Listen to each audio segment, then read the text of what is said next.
Jitsu Squad. Squid? Jitsu Squad?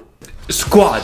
Jitsu Squad. Okay. This is a 4-player co-op tag team beat 'em up. The story is that the legendary Kusanagi stone contains the soul of a powerful demon that can grant godly powers to those who awaken it. But it has remained hidden for centuries. Now the wicked sorcerer Omigami, destroyer of worlds and lord of darkness, has summoned ancient warriors to find the stone and keep its powers for himself. The story is basically Japanese, as well as the first 2 levels. There's actually 8 different planets in total, and this game offers both a story mode and training. In training, you can train your combos, and in story modes, you have 3 different difficulties, and in all those levels, you can play with up to 4 players. 1 is minimum. And all of this is in a side-scrolling map, where you beat them up. And you can choose one of 4 characters to beat them all up, but you will also stumble upon some assisting characters. Now those main 4 characters, each one of them has their own unique attacks, like melee or range. Different licking. Or licking. There's a frog. Well, that's one of his special attacks. Okay. They also each have their own style of parrying, grabbing, combos, ultimate attacks. Each one has their own special items that only that character can pick up, which gets a little bit chaotic, but it gives a special opportunity to that character to pick up some kind of special weapon. And they each have their own special transformation into an alternate form with special powers. And there's a lot of type of enemies. Some of them use only melee, some of them have guns, some of them can fly, and there's even mini bosses that's so much harder to knock off.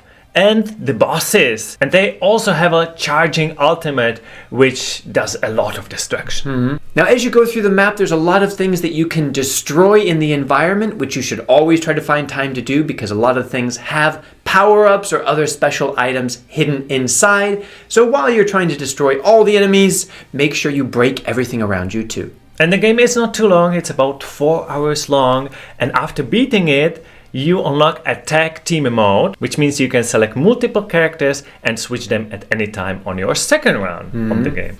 Well, that gives you an idea of what this game has to offer. The only question left is, should you beat them up? Play it? Should you play it? Read the channel title. Because that's what we do on this channel.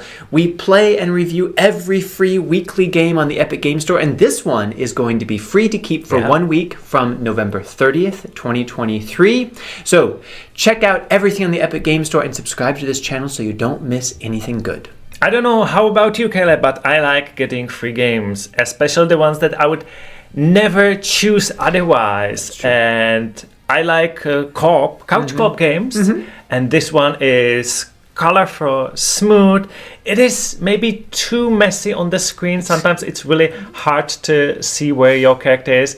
And we played it just 2 players. I can't imagine how it is in 4-player co-op. Chaos. But it is a fun, even though short experience. And I like there's even unique levels that will break apart from just attacking, smashing all the buttons. There is like surf, that is surfing on lava, or sushi bar. So I'm gonna say yes, you should try it out, especially if you have someone else to play it with. Not so sure about single player. It could be fine, but multiplayer better.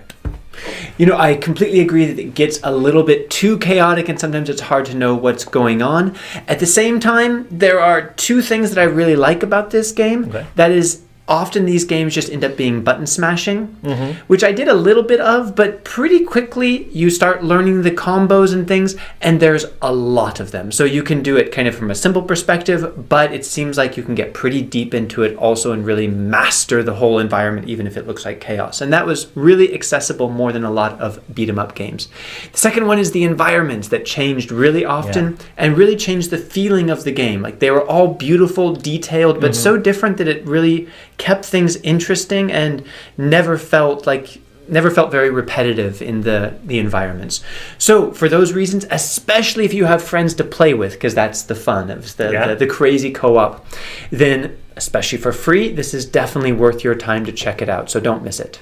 If I remember correctly, we got one similar game that is Tunche.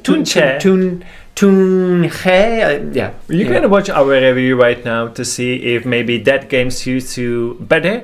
It was a little bit messy as well, but maybe even better graphics. Very similar game set in Mayan mythology. So that's an interesting theme as well. Check out that video next and stay tuned for more news about free games. Hope to see you next time.